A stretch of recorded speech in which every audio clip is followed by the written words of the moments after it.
의학인문 아시죠? 네, 의학인문이에요. 말 그대로 의학인문. 동의보감 아시죠? 네, 뭐 거의 성전처럼 생각하시는 동의보감하고 말 그대로 의학인문이라 의학을 들어가는 문이라고 하는 그 두 책의 그 목차 순서를 보면 그 의학인문 같은 경우는 목차가 그 뭐 의도라고 해가지고 처음에 이제 동그라미로부터 시작하고 그 다음에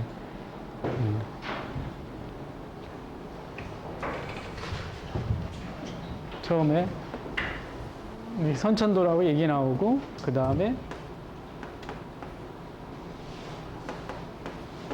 이게 나오고 요건가요? 제가 잘 모르겠는데 괴상이 요게 나오고 그 다음에 천지인물상설 요게 나와요.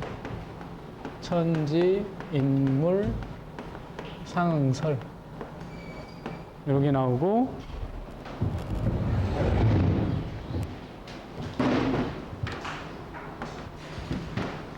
그 다음에 의학적인 문제는 이제 경락학설이 나올 겁니다. 요 다음으로.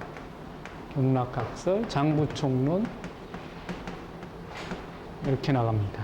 목차 순서가 이게 의학인문이고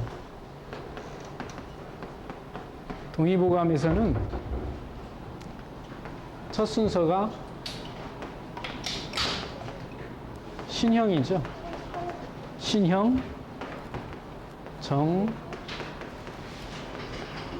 기, 신, 기혈, 아마 오장육부 이렇게 나갈 겁니다.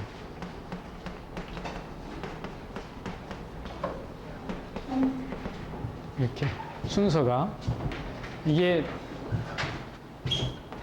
인문에서는 뭔가 이게 천지도라고 하는 것으로부터 시작해서 수화, 화수라고 해야 되나요? 수화 문제를 얘기하고 그 다음에 천지인물이 어떻게 서로 응하냐 하는 문제 그걸 다루고 그 다음부터 이제 인체에 관한 문제를 다룹니다. 이게 이제 의학인문에서 얘기인데 동의보감에 오면은 첫 번째 이야기가 신형입니다. 몸, 우리 몸이 어떻게 생겼냐.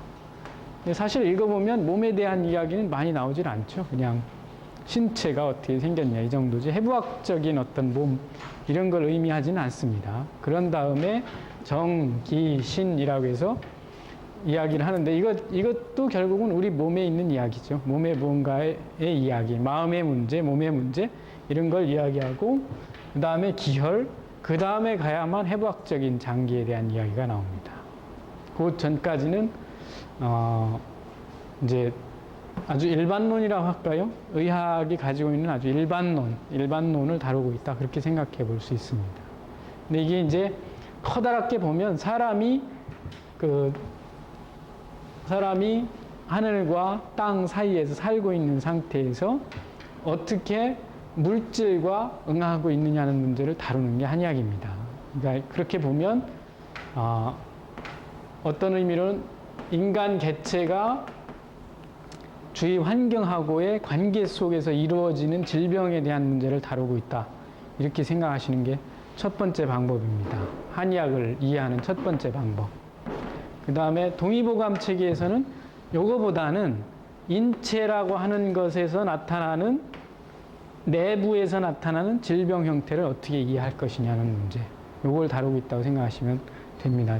현대적인 의학으로 얘기하면 이런 류의 의학이죠. 현대의학은 우리 몸, 기계적인 몸이라고 하는 것이 가지고 있는 질환을 다루는 방법 이렇게 생각하시면 됩니다. 그렇지만 하여튼 논을 또 들여다보면 정기신이라고 하는 것부터 출발하니까 요거하고 그렇게 또 멀리 떨어져 있는 건 아닙니다. 어쨌든 한의학의 의학 체계는 동의보감 요거를 읽어보면 이거 하나면 다 된다 뭐 이렇게 나오죠. 근데 이거 가지고 참 의학인문에서 이거 가지고 이해할 수가 없겠죠, 의학을. 그 다음에는 모르면 이렇게 이것만 가지면 또 다 된다 이렇게 하는데 이거 가지고 이해할 수 없잖아요, 우리는. 그 다음에 가면은 이제 이렇게 그림으로 설명해 주어서 모르니까 여기 천지인물상응이라고 하는 설로 설명하는 겁니다. 설. 이런 걸로 설명을 하고 있죠. 그것도 안 되니까 이제 사람 몸을 설명하기 시작하는 겁니다. 경락이 어떤 거냐, 그 다음에 장부가 어떤 거냐, 이렇게 설명해 들어가는 거죠. 동의보감 체계는 신형, 몸이라고 하는 것을 먼저 이야기를 하죠. 그 다음에 이제 정, 기, 신인데 요거는 조금 이따가 설명을 해 보겠습니다. 그렇게 설명해 보면 한의학이 다루고자 하는 세계가 어떤 세계이냐 이렇게 이해해 들어갈 수 있을 겁니다.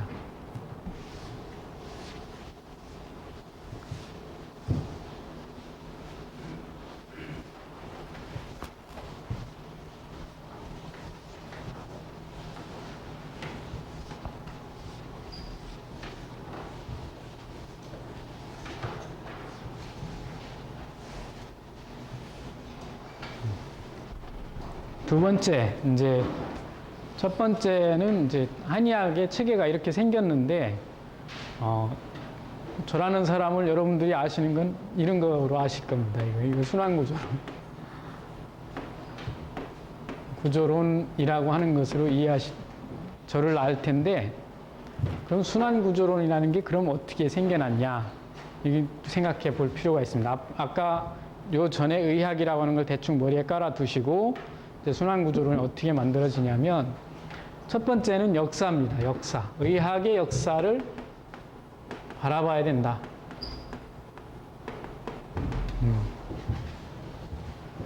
의학의 역사가 제일 먼저 필요하다. 그러니까 순환구조론에서 뿐만 아니고 의학을 할 때는 의학의 역사를 어느 정도 이해하셔야 됩니다. 더군다나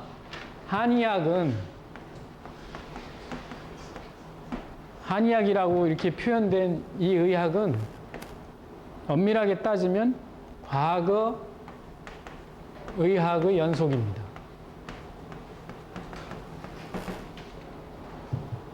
이렇게 이해할 수 있는 게 뭐냐면 서양의학의 역사와 한의학의 역사를 동시에 바라보시면 그 서양의학이 뭐 히포크라테스에서부터 출발했다고 하고 한의학을 여러분이 배운 대로 내경에서 출발했다고 하면 어느 순간까지 거의 같은 이론을 전개합니다. 어느 순간까지는. 같은 이론을 전개하다가 한의학은 그 이론 체계가 변하지 않고 지금 우리 앞에까지 와 있고 서양의학은 어느 시점에서 변했습니다. 그리고 전혀 다른 이때하고 이때가 전혀 다른 체계로 지금 오고 있다는 걸 알 수 있을 겁니다. 의학의 역사를 보면. 이게 언제냐면 대략 세포라고 하는 것이 발견되면서부터입니다. 그게 발견되면서부터 서양의학은 급격한 변화를 겪습니다. 그리고 과거 의학이 가지고 있는 대부분의 패러다임, 논이죠. 논이나 설 이런 것들이 이 세포를 통해서 재구성돼서 들어옵니다. 의학 체계로.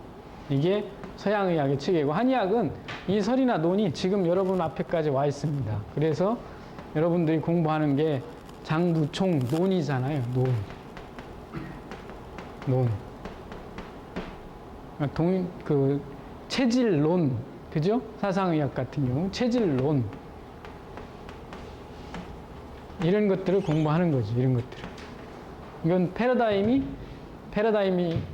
생각. 한의학이 가지고 있는 기본적인 생각이 변함없이 지금 여기까지 와 있다는 뜻입니다. 그러면 서양의학이나 한의학이 가지고 있는 과거에 가지고 있던 공통적인 생각이 뭐였냐? 양쪽이 가지고 있던 공통적인 생각이 뭐였냐 하면 체액론입니다. 체액론. 이쪽도 마찬가지입니다. 이 히랍인가요? 그리스 로마 시대 이전에 그 시대에 히포크라테스나 이런 사람들 사체액설이라고 주장을 했거든요. 이런 걸 주장했는데 마찬가지입니다. 동양도 체액론의 바탕을 둔 의학을 발전시켰습니다. 그래서 현재 시점에서 우리가 해부학이나 발달된 해부학이나 발달된 생리학 체계를 가지고 과거의학을 해석해 나갈 때 제일 먼저 생각해야 될 문제가 이 체계 문제입니다. 체액론의 문제, 체계 문제. 그게 이 상황이 순환구조론이 태어나는 배경이죠. 순환은 결국, 순환이라고 하는 거는 구조물의 문제가 아니고 체계 문제입니다. 체계 문제. 그럼 체액만 가지고 되냐면 구조를 따라서 체액이 움직인다는 얘기죠. 구조를 따라서 체액이 움직인다. 그게 해부학적인 구조물들이나 생리학적인 이해를 가지면 체액의 움직임을 판단할 수 있고 그 체액의 움직임을 컨트롤할 수 있는 방법을 찾을 수 있다는 얘기입니다. 이게 순환 구조론이 태어난 배경이에요. 체액론에서부터 태어났다.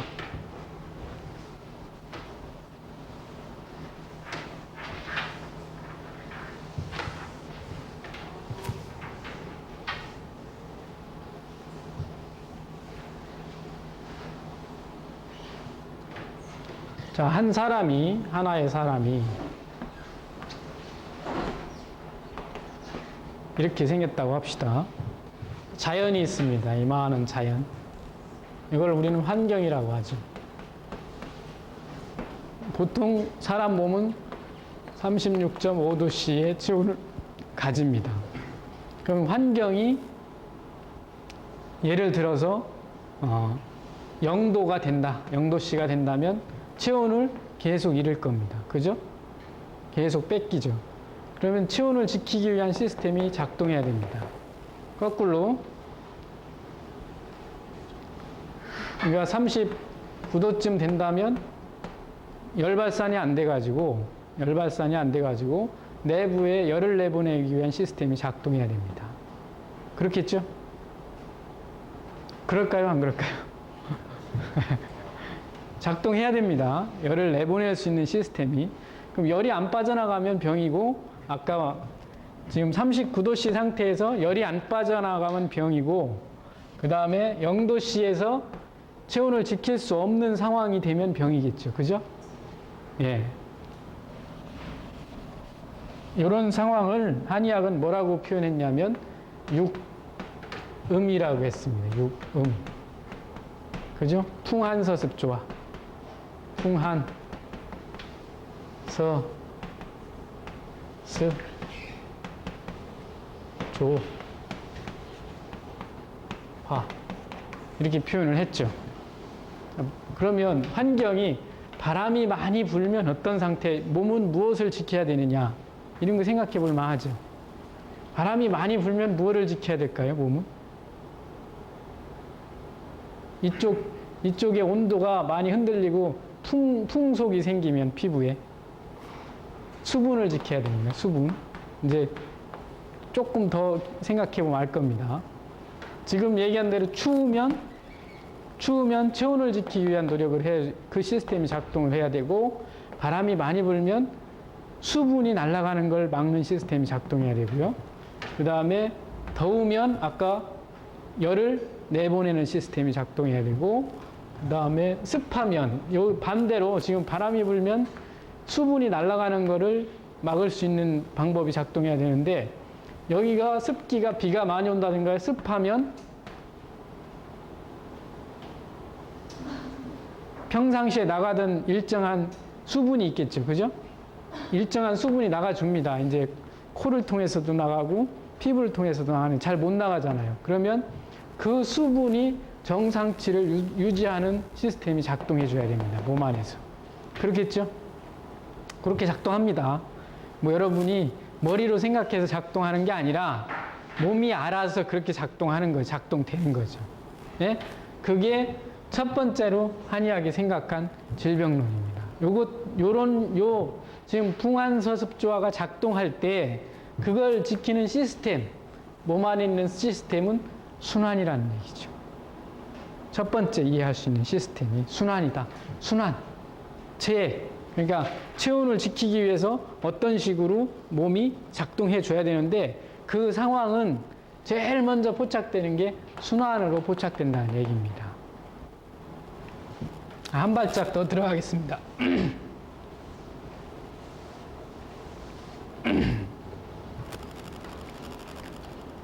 자, 이렇게 천지인물상응이라고 했는데 외부 환경과 인체가 어떤 상황에서 지금 서로 이게 자기에 맞는 조건, 인체가 이렇게 제대로 살아갈 수 있는 조건을 맞춰가는 거죠. 그죠? 그게 안 맞을 때 질병이라고 하는 건데, 이 풍한서습조화가 있는 상황과 이제 이거를 여러분들이 양방이라고 생각할 수도 있는데요. 염증이 있습니다. 우리 몸에서 이제 지금은 바깥과의 대응 관계에서 설명하는 거고, 몸 내부에서 이거는 상관없이 질병이 생겼습니다. 몸 내부에서 열이 많이 생기는 병이 들어왔다면 이거를 열을 바깥으로 빼내는 시스템을 작동시켜줘야 될 겁니다. 그죠? 그렇겠죠? 예. 그 다음에 추워지는 질병이 들어왔다면, 몸이 차가워지는 형태의 질병이 들어왔다면 몸에서는 열을 내는 시스템이 작동해야 되겠죠.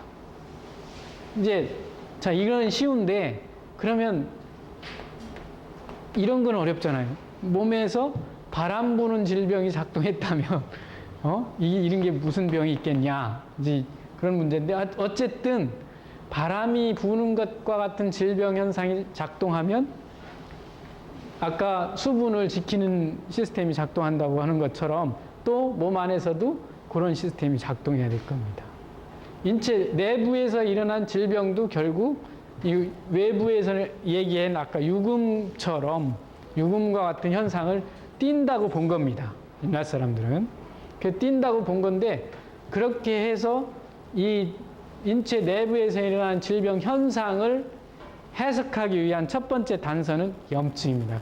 대부분의 질병을 열을 내고 열 내는 질병도 있을 수 있고, 으슬으슬 춥게 하는 질병도 있을 수 있고, 진땀 나게 하는 질병도 있을 수 있고, 몸이 붓고 아픈 질병도 있을 수 있고, 이렇잖아요. 그죠?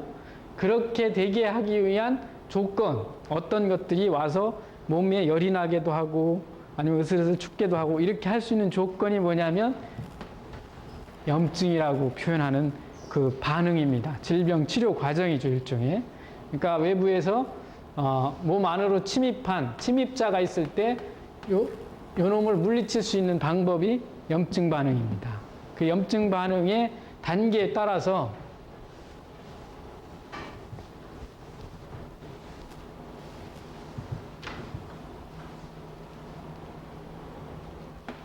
염증이 처음에 시작되면 염증 조직으로 처음에 뭐 배운 거 있잖아요. 뭐 백혈구의 주화성이 이런 거 있죠. 그죠?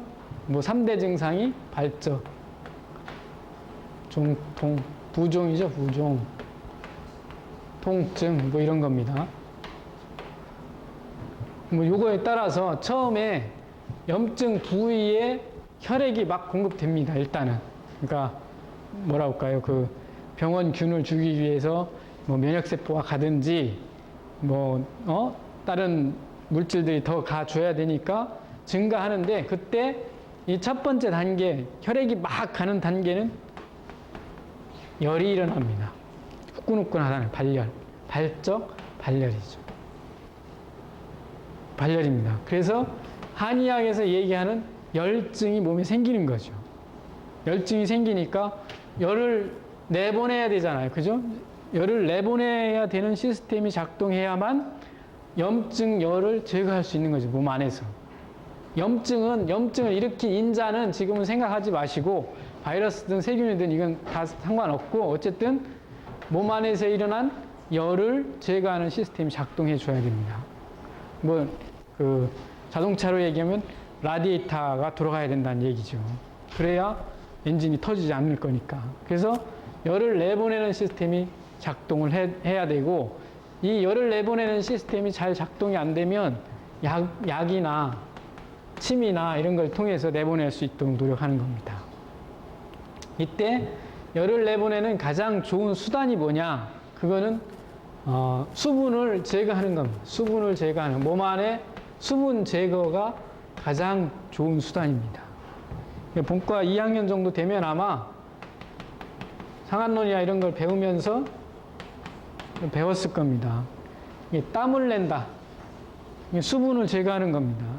이게 수분이 비열이 제일 높잖아요. 열을 많이 가둘 수 있는 물질이니까 그 물질을 우리 몸 바깥으로 빼내버리면 열을 제거할 수 있다는 얘기거든요. 그래서 땀을 내거나 토하게 하거나 설사를 시키거나 그 다음에 이뇨를 시키는 방법을 맨 먼저 강구합니다. 이게 열을 제거하는 방법이죠. 한의학적으로. 염증의 발적기에 열이 날 때 이 열을 어느 통로를 통해서 제거할 거냐 이렇게 생각하는 거죠. 그 다음에 부은 거는 부종도 역시 마찬가지겠죠. 수분이 거기에 차 있는 거니까 역시 수분을 제거하는 겁니다. 한토와 똑같이 따라갑니다. 그죠? 그 다음에 통증 같은 경우는 통증을 줄일 수 있는 약재들이 들어갈 겁니다. 그러니까 통증을 줄일 수 있는 약재들이 많이 있겠죠. 한약에. 뭐 지절통에는 강화를 쓴다든가 이런 거 있잖아요. 독활 뭐 이런 것들. 이런 약재들이 따라 들어가는 거예요. 통증을 제거하기 위해서. 그럼 부종 상태를 뭐라고 한의학에서 표현하냐? 열이라고 한다고 하면 이제 일단 일종의 발적이 일어난 다음에 뻘겋게 일어난 다음에 다음 순서는 뻘건 게 가시면 조금 색이 바라면서 부어있기만 하겠죠. 그죠? 염증 다음 단계가. 그러니까 이 속에 있는 활동하는 인자들, 세균이든지 바이러스든지 이런 것들이 조금 면역하고 싸워서 억제된 다음에 그 상태가 홍종이죠. 약간 색이 바라면서 열이 안 나는 상태. 그런 상태가 될 겁니다. 이건 습입니다. 습. 물만 차 있다 이거죠. 습 상태다. 그렇게 볼 수 있습니다. 물론 이렇게 뚜렷이 구분은 안 될 겁니다. 뚜렷이 구분은 안 되지만 이렇게 습 상태가 있을 때는 결국 수분을 제거하는 방법만 쓰는 거죠. 열이 있을 때도 수분을 제거하는 방법으로 했는데 열 있을 때 수분을 가장 손쉽게 제거하는 방법이 뭐냐? 이건 감기 같은 경우는 땀 내는 거겠죠. 그죠? 근데 부종이 있는 상태에서 수분을 제일 손쉽게 제거할 수 있는 방법이 뭐냐? 이거는 이뇨입니다. 이뇨. 이뇨법을 제일 많이 씁니다. 오케이. 자, 그 다음에 통증은 뭐 항상 따라다닌다고 생각을 하고, 그 다음에 이제 부종이 어느 정도 가라앉고, 이제 그 조직에 반응이 생겼다면, 이렇게 농이 생겼다가 터져나가고 잘 안 낫는다든가 아니면 조직 자체가 그냥 쭈그러든다든가 이런 상황이 생기겠죠. 그죠? 아니면 부종이 전혀 안 낫고 오랫동안 끌려간다든가 이런 상황이 생깁니다. 그러면 부종이 전혀 안 낫는다든가 그 위치가 전부 다 혈액은 빠져나가 버리고 혈액은 염증 조직에 빠져나가 버리고 차가워지는 경우가 있습니다. 그러면 혈액순환이 안 되니까 수분도 못 빨아들이고 아니면 이 속에 있는 그 인자들, 염증을 일으켰던 바이러스, 세균 같은 것들을 제거되지 않은 상태에서 끌려가는 경우가 있습니다. 그냥 혈액순환이 안 되는 바람에. 그거는 한이라고, 한증이라고 합니다. 한증인데 이런 때는 당연히 혈액을 돌려줘야 돼요. 그 조직에 혈액순환을 시켜줌으로써 해소할 수 있다는 거죠. 부종이나 아니면 그 상처가 아물지 않는 현상들을 혈액순환을 시켜줌으로써 해결할 수 있다고 보는 겁니다. 그래서 몸이 차가워지면 몸을 덮이는 시스템이 작동하듯이 그 위치로 혈액순환을 시켜주는 것. 요게 이제 한의에 대한 치료법이겠죠. 이럴 때 뭐 제일 쉽게 생각해 볼 수 있는 게 심장을 좀 쿵쾅쿵쾅 뛰게 한다든가 이런 종류의 약이겠죠. 네, 그렇게 생각하시면 됩니다. 풍, 한, 서는 열하고 거의 비슷합니다. 서, 습, 조는 한쪽하고 거의 같습니다. 이게 이제 그 자연 아까 천지 인물 상응에서